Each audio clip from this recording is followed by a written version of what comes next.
we want everybody here. We all want to, well, me here, everybody there. We all want to hear a story from you. Okay, great. Yeah. My whole life, I'm originally from New Hampshire. My whole life, I wanted to move to New York, and it really started when I was in second grade. My first book that I read myself was Cricket in Times Square. So it was a Cricket in Times Square, and just seeing what, from being in New Hampshire where we were, it was rural type. It was like between the city and rural, and it was a fantasy of mine. And I went to a small college in New Hampshire, Keene State College.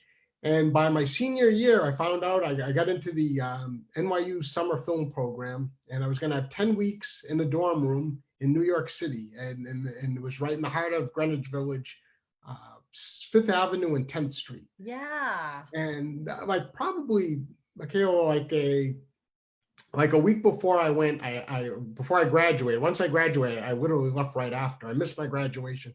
But I met with one of my film professors, and I said to him, do you have any advice for me? And he said, when you're there, breathe, take it in, because in especially those first 2 weeks you're there, you'll never have freedom like you'll have those first 2 weeks. And you're in discuss. And I didn't know anybody there, and it was the best advice I could have gotten. So that's great.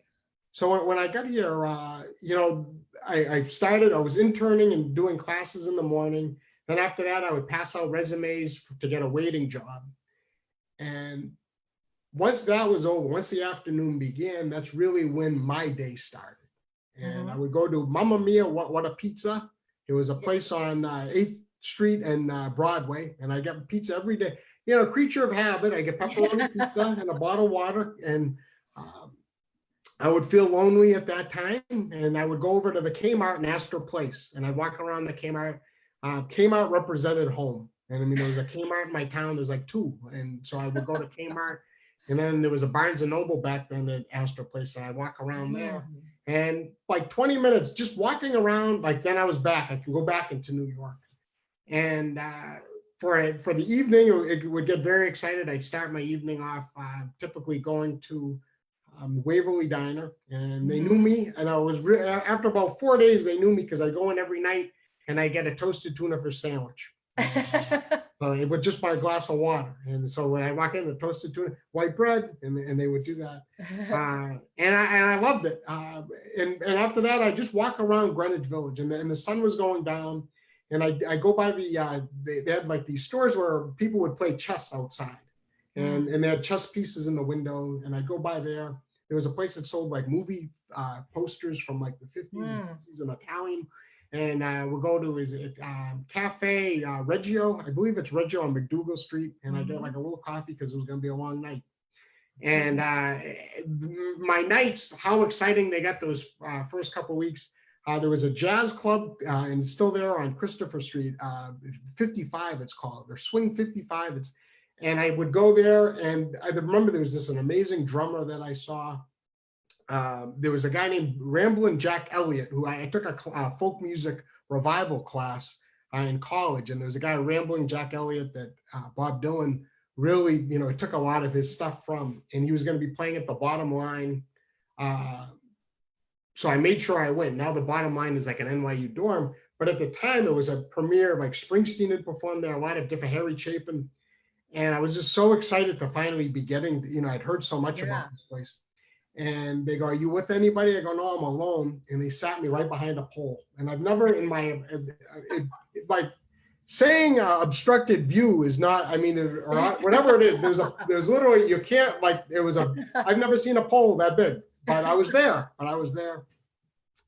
And then like another big one was going to the Angelica for the first time, movie theater. And I went to see Buffalo 66, Vincent Gallo's movie. And I was in the basement, and I thought there was an earthquake, and the walls were shaking in the middle of the movie. I didn't pee myself, but pee came out.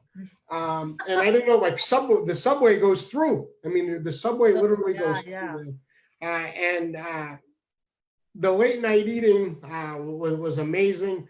Gray's Papaya on 8th Street and 6th Avenue.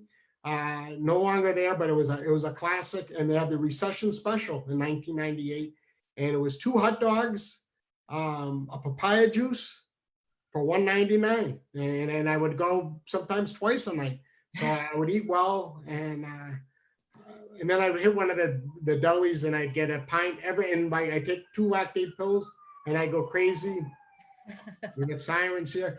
I would have my Ben and Jerry's, a pint of Ben and Jerry's chocolate brownie, and it was just these nights were so enjoyable, and I was just so thankful that I had that professor say that to me, because I did breathe and I took it in, and I still see those. I mean, I'm telling you now, but I see visually, I still see it. I'm still there in those times, and of course, I took photos and stuff. But and also the soundtrack to all of this at night. I had a little cassette Walkman. It was Blonde on Blonde. So it's like when you have music, Bob Dylan's Blonde on Blonde. Whenever I hear a song from that now, or even like a cover, I'm like transformed back into that time. But most of all of this, the most meaningful moment for me would be walking around, and especially in that area, if you looked a little north, you'd see all lit up. You'd see the Empire State Building, and it was just like I'm not dreaming anymore. I'm here. I'm not dreaming. I'm here.